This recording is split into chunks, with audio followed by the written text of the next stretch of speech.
Mujebaleko bantu baffe mwenna abeekuumidde ku channel yaffe enganzi eyitibwa LN256 era nga tubasaba mugende maaso n'okugyegattako. Omuweerezaawo yenze Sunday nga bulijjo era ng'olunaku olwaleero nkuleetedde vidiyo yaffe eno nga wenkuleetedde brands z'amazzi ezikyasinze okuba nga zikozesebwa wano mu ggwanga Uganda era nga gano ge gamu ku ago amazzi agakyasinze okuba nga ganywebwa abantu abangi ssaako n'okubeera n'akatale aka speed singa oba ng'ogasuubudde ng'ogatadde oba mu dduuka oba ogatadde mu wholesale oba wonna woba nga ogasuubudde n'ogateeka. Amazzi gano gaba gasobola okuba nga gatambulira ddala ku speed ey'ekika ekyowaggulu era nga brands zaffe ze tulina olunaku olwaleero brand ey'amazzi ekutte ekifo ekisooka mu kunywebwa abantu okwetooloola wano mu ggwanga lyaffe Uganda ku speed ey'ekika ekyowaggulu ge mazzi aga Rwenzori mineral water era nga bw'ogalaba eyo bottle yago bwe gafaanana. Gano amazzi gabeera mu bottle entono ssaako ne bottle ennene.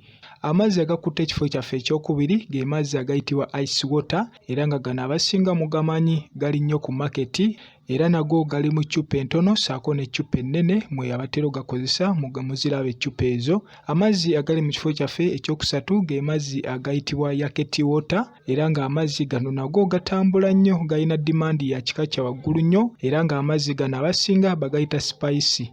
Amazzi gano aga Yaket water oba aga spice water ge gamu ku ago agakyasinze okuba nga galina demand y'ekika ekyowaggulu era nga malungi nnyo abasinga mugakozesa era mugamanyi eyo gye mubeera. Amazzi agali mu kifo kyaffe ekyokuna ge mazzi agayitibwa Wavah water.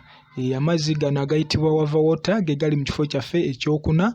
Amazzi gano nago gali mu ccupa entono n'ennene ge gamu ku ago amazzi gaffe amalungi oba brand z'amazzi ezisinze okuba nga zikozesebwa mu ggwanga Uganda n'okubeera nga zirina high demand oba nga zirina akatale.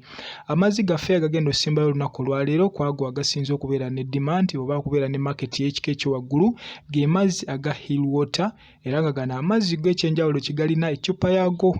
Omuntu yakola eccupa ya gano amazzi yagidesigninga bulungi nnyo era nga gano amazzi ge gamu ku ago agakyasinze n'okubeera n'eccupa eyadesigningibwa obulungi era ng'eccupa eno enyirira ate ng'esikiriza.